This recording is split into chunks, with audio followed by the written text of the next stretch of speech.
ఆకాశవాణి ప్రాంతీయ వార్తలు చదువుతున్నది కిడాంబి కృష్ణవేణి. ముందుగా ముఖ్యాంశాలు. సార్వత్రిక ఎన్నికలకు సంబంధించి పలు ప్రధాన అంశాలపై వివిధ రాష్ట్రాల సీఎస్లతో ప్రధాన ఎన్నికల కమిషనర్ రాజీవ్ కుమార్ సమావేశం నిర్వహించారు.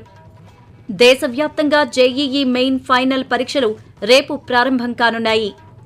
హౌరా యశ్వంతపూర్ హౌరా మధ్య వారాంతపు ప్రత్యేక రైలు నడుపుతున్నట్లు Waltair senior divisional commercial manager AK Tripathi తెలిపారు.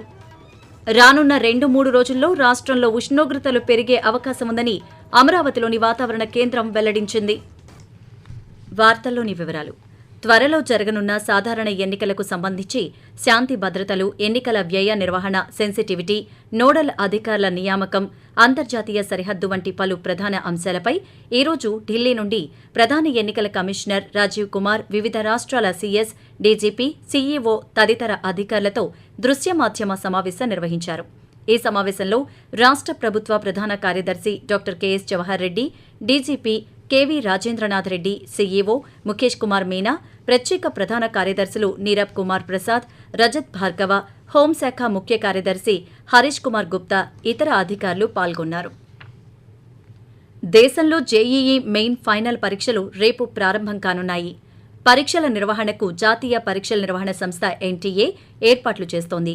దేశవ్యాప్తంగా 291 నగరాల్లో 544 కేంద్రాల్లో ఈ పరీక్షలు నిర్వహిస్తున్నారు. ఈ నెల 12వ తేదీ వరకు జరిగే ఈ పరీక్షలకు సుమారు 12 లక్షల మంది హాజరు కానున్నారు. కాగా తెలుగు రాష్ట్రాల నుంచి 50,000 మంది ఈ పరీక్షలు రాయనున్నారు. బీఈ, బీటెక్ పరీక్షలను సాధారణ విద్యార్థులకు 3 గంటలు, వికలాంగ అభ్యర్థులకు 4 గంటల పాటు నిర్వహిస్తారు. ప్రయాణికుల రద్దీ దృష్ట్యా హౌరా యశ్వంతపూర్ హౌరా మధ్య వారాంతపు ప్రత్యేక ఏసీ రైలు నడుపుతున్నట్లు Waltair division senior divisional commercial manager AK Tripathi తెలిపారు. ఈ ప్రత్యేక రైలు ఈ నెల 4, 11వ తేదీల్లో హౌరాలో మధ్యాహ్నం 12 గంటల 40 నిమిషాలకు బయలుదేరి మరుసటి రోజు తెల్లవారుజామున 2 గంటల 43 నిమిషాలకు దువ్వాడ చేరుకొని అక్కడి నుండి 2 గంటల 45 నిమిషాలకు బయలుదేరుతుంది. మరుసటి రోజు రాత్రి 12 గంటల 15 నిమిషాలకు యశ్వంతపూర్ స్టేషన్కు చేరుకుంటుందని తెలిపారు. తిరుగు ప్రయాణంలో ఈ వీక్లీ స్పెషల్ రైలు 6, 13వ తేదీల్లో యశ్వంతపూర్లో తెల్లవారుజామున 5 గంటలకు బయలుదేరి అదే రోజు రాత్రి 11 గంటల 5 నిమిషాలకు దువ్వాడ చేరుకొని మరుసటి రోజు మధ్యాహ్నం 1 గంట 25 నిమిషాలకు హౌరా చేరుకుంటుందని వెల్లడించారు. ఈ సౌకర్యాన్ని ప్రయాణికులు వినియోగించుకోవాలని కోరారు. మెరుగైన సమాజం, ప్రజల ఉజ్వల భవిష్యత్తుకు ఓటే పునాది అని అల్లూరి సీతారామరాజు జిల్లా కలెక్టర్ ఎం. విజయ సునీత అన్నారు. పాడేరులోని గురుకులం కళాశాలలో ఈరోజు క్రమబద్దమైన ఓటర్ల విద్య, ఎన్నికల భాగస్వామ్యంపై నిర్వహించిన అవగాహన కార్యక్రమంలో ఆమె పాల్గొన్నారు. ఈ సందర్భంగా కలెక్టర్ మాట్లాడుతూ ప్రతి ఒక్కరూ ఓటు హక్కును సద్వినియోగం చేసుకుని పటిష్టమైన ప్రజాస్వామ్యానికి పునాది వేయాలని పేర్కొన్నారు. జిల్లాలో స్వీప్ కార్యక్రమం నిర్వహించి మారుమూల ప్రజలను చైతన్యవంతులను చేస్తున్నామని తెలిపారు. ప్రలోభాలకు లోను కాకుండా, కులం, మతాలను చూడకుండా విజ్ఞతతో ఓటు వేయాలని స్పష్టం చేశారు. ఈ నెల 14వ తేదీ వరకు ఓటరు నమోదు కార్యక్రమం జరుగుతోందని, ఎవరైనా ఓటు నమోదు చేసుకోలేకపోతే నమోదు చేసుకోవాలని కలెక్టర్ సూచించారు. 2 రోజుల క్రితం విశాఖ తీరం నుంచి చేపల వేటకు వెళ్లి గల్లంతైన 6 మత్స్యకారులు ప్రాణాలతో సురక్షితంగా బయటపడ్డారు. చేపల వేట ముగించుకొని తిరిగి వస్తున్న సమయంలో గాలి తీవ్రతకు బోటు బోల్తా పడింది. అదే బోటుపై తమ వద్ద ఉన్న ఫ్లెక్సీని తెరచాపలా ఉపయోగించి అప్పికొండ సముద్ర తీరానికి చేరుకున్న వీరిని స్థానిక మత్స్యకారులు గుర్తించి అధికారులకు సమాచారం అందించారు. వారిని మత్స్యశాఖ జాయింట్ డైరెక్టర్ కార్యాలయానికి తీసుకువచ్చి వారి బంధువులకు అప్పగించారు. రాష్ట్రంలో పెన్షన్లు పంపిణీ కార్యక్రమం ప్రారంభమైంది. ఈ రోజు నుండి 6వ తేదీ వరకు పెన్షన్లు పంపిణీ అందజేయాలని ప్రభుత్వం ఆదేశాలు జారీ చేసింది.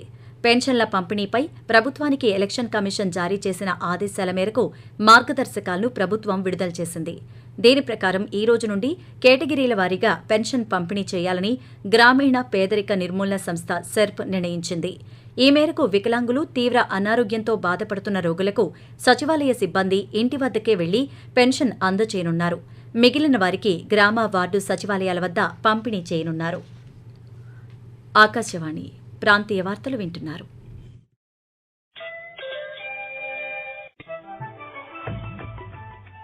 ఖచ్చితమైన సమాచారం, నిష్పాక్షికమైన విశ్లేషణలు, విశ్వసనీయ వార్తా ప్రసారాలకు వేదిక ఆకాశవాణి.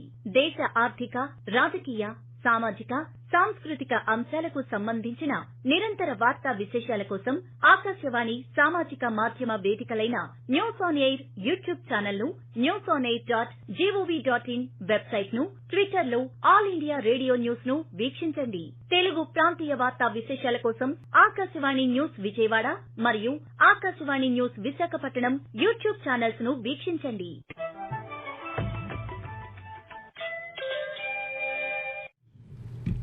రాజకీయ కార్యకలాపాల్లో 18 ఏళ్లలోపు బాల బాలికలను వినియోగించకూడదని విజయనగరం జిల్లా కలెక్టర్ ఎస్ నాగలక్ష్మి స్పష్టం చేశారు. రాజకీయ పార్టీల ప్రతినిధులతో కలెక్టరేట్లో ఈ రోజు నిర్వహించిన సమావేశంలో ఆమె మాట్లాడుతూ పార్టీల ప్రచారం, పాంప్లెట్లు, జెండాల పంపిణీ, ర్యాలీలు, నినాదాలు ఇవ్వడంతో పాటు రాజకీయ పార్టీలు ప్రదర్శించే సాంస్కృతిక కార్యక్రమాల్లో సైతం పిల్లలను వినియోగించకూడదని తెలిపారు. అదేవిధంగా ఎన్నికల నిబంధనల ప్రకారం ఇతరులను, విభిన్న ప్రతిభావంతులను కించపరిచే పదాలను ప్రచారంలో వాడకూడదని తెలిపారు. రానున్న 2-3 రోజుల్లో కోస్తా, రాయలసీమలోని పలు ప్రాంతాల్లో ఉష్ణోగ్రతలు 2 నుండి 3 డిగ్రీలు పెరుగుతాయని, అక్కడక్కడ 4 నుండి 5 వరకు ఉష్ణోగ్రతలు నమోదయ్యే అవకాశం ఉందని అమరావతిలోని వాతావరణ కేంద్రం వెల్లడించింది. అలాగే వడగాల్పులు వీచే అవకాశం ఉందని పేర్కొంది.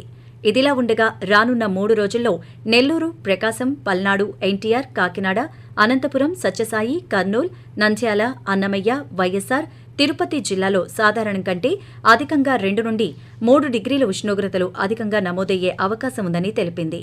ఉష్ణోగ్రతల పెరుగుదల దృష్ట్యా ప్రజలు అప్రమత్తంగా ఉండాలని సూచించింది. కేంద్ర ఎన్నికల సంఘం మార్గదర్శకాల ప్రకారం ఈ నెల 14వ తేదీ వరకు అర్హులైన వారు ఓటరుగా నమోదు చేసుకునేందుకు అవకాశం ఉందని శ్రీ పొట్టి శ్రీరాములు నెల్లూరు జిల్లా ఎన్నికల అధికారి కలెక్టర్ ఎం హరినారాయణన్ తెలిపారు. నెల్లూరులో ఆయన ఈరోజు వివిధ రాజకీయ పార్టీల ప్రతినిధులతో సమావేశం నిర్వహించారు. ఈ సందర్భంగా కలెక్టర్ మాట్లాడుతూ జిల్లాలో ఇప్పటివరకు సుమారు 20 లక్షల మంది ఓటర్లుగా నమోదయ్యారన్నారు. పోలింగ్ రోజున ఓటరు జాబితాలో చిన్న చిన్న తప్పులున్నా, ఫోటోలు సరిగా లేకపోయినా కేంద్ర ఎన్నికల సంఘం సూచించిన 10 గుర్తింపు కార్డుల్లో ఏదైనా ఒక గుర్తింపు కార్డును చూపించి ఓటు హక్కును వినియోగించుకోవచ్చని అన్నారు. 2024 జాతీయ ప్రసార విధానాన్ని రూపొందించేందుకు సలహాలు, సూచనలు కోరుతూ భారత టెలికాం నియంత్రణ ప్రాధికార సంస్థ ట్రాయ్ ఒక సంప్రదింపుల పత్రాన్ని విడుదల చేసింది. ప్రసార రంగంలో వివిధ అంశాలకు సంబంధించిన సమస్యలు, పైరసీని ఎదుర్కొనడం, కంటెంట్ భద్రత ఉండేలా చూడటం మొదలైన అంశాల గురించి ఈ పత్రంలో పేర్కొన్నారు. 2024 జాతీయ ప్రసార విధాన రూపకల్పనకు సలహాలు, సూచనలు అని ఈ పత్రాన్ని ఏప్రిల్ 30వ తేదీ నాటికల్లా భాగస్వాముల నుంచి స్పందన కోరే లక్ష్యంతో రూపొందించామని, ఈ పత్రాన్ని ట్రాయ్ వెబ్సైట్లో అందుబాటులోకి తెచ్చామని తెలిపింది. నిరంతర సమన్వయంతో ఉన్నతాధికారులు సార్వత్రిక ఎన్నికలను విజయవంతంగా నిర్వహించేందుకు కృషి చేయాలని రాష్ట్ర ప్రత్యేక సాధారణ ఎన్నికల పరిశీలకులు రామ్మోహన్ మిశ్రా అన్నారు. ఈ రోజు విజయవాడలోని జిల్లా కలెక్టరేట్లో ఎన్నికల కమాండ్ కంట్రోల్ రూమ్ ని ఆయన పరిశీలించారు. కంట్రోల్ రూంలోని సి విజిల్, ఎన్నికల ప్రవర్తనా నియమావళి, సాంకేతిక విభాగం, బ్యాంకింగ్, సామాజిక మాధ్యమాలు తదితర విభాగాల కార్యకలాపాలను ఆయన పర్యవేక్షించారు. ఎన్నికల నిర్వహణకు చేపట్టిన చర్యలను జిల్లా collector S Dillirao, police commissioner Kanthi Rana టాటాలు రామ్మోహన్ మిశ్రాకు వివరించారు. అనపర్తి నియోజకవర్గ పరిధిలో ఓటు హక్కు కలిగిన ప్రతి ఒక్కరూ తప్పకుండా ఓటు వేయాలని అనపర్తి నియోజకవర్గ రిటర్నింగ్ అధికారి ఎం మాధురి విజ్ఞప్తి చేశారు. ఈ రోజు తూర్పుగోదావరి జిల్లా అనపర్తిలో ఓటర్లకు ఓటు హక్కు వినియోగించడంపై అవగాహన ర్యాలీ నిర్వహించారు. ఈ సందర్భంగా ఆమె మాట్లాడుతూ ప్రతి 5 ఏళ్లకొకసారి మనల్ని పరిపాలించే పాలకులను ఎన్నుకునే అవకాశం కేవలం ఓటు హక్కు ద్వారా మాత్రమే సాధ్యమవుతుందని తెలిపారు. ప్రాంతీయ వార్తలు ముగించే ముందు ముఖ్యాంశాలు మరోసారి. సార్వత్రిక ఎన్నికలకు సంబంధించి పలు ప్రధాన అంశాలపై వివిధ రాష్ట్రాల సీఎస్లతో ప్రధాన ఎన్నికల కమిషనర్ రాజీవ్ కుమార్ సమావేశం నిర్వహించారు. దేశవ్యాప్తంగా జేఈఈ మెయిన్ ఫైనల్ పరీక్షలు రేపు ప్రారంభం కానున్నాయి. హౌరా యశ్వంత్పూర్, హౌరా మధ్య వారాంతపు ప్రత్యేక రైలు నడుపుతున్నట్లు Waltair senior divisional commercial manager AK Tripathi తెలిపారు. రానున్న 2-3 రోజుల్లో రాష్ట్రంలో ఉష్ణోగ్రతలు పెరిగే అవకాశముందని అమరావతిలోని వాతావరణ కేంద్రం వెల్లడించింది. ఆకాశవాణి ప్రాంతీయ వార్తలు ఇంతటితో సమాప్తం.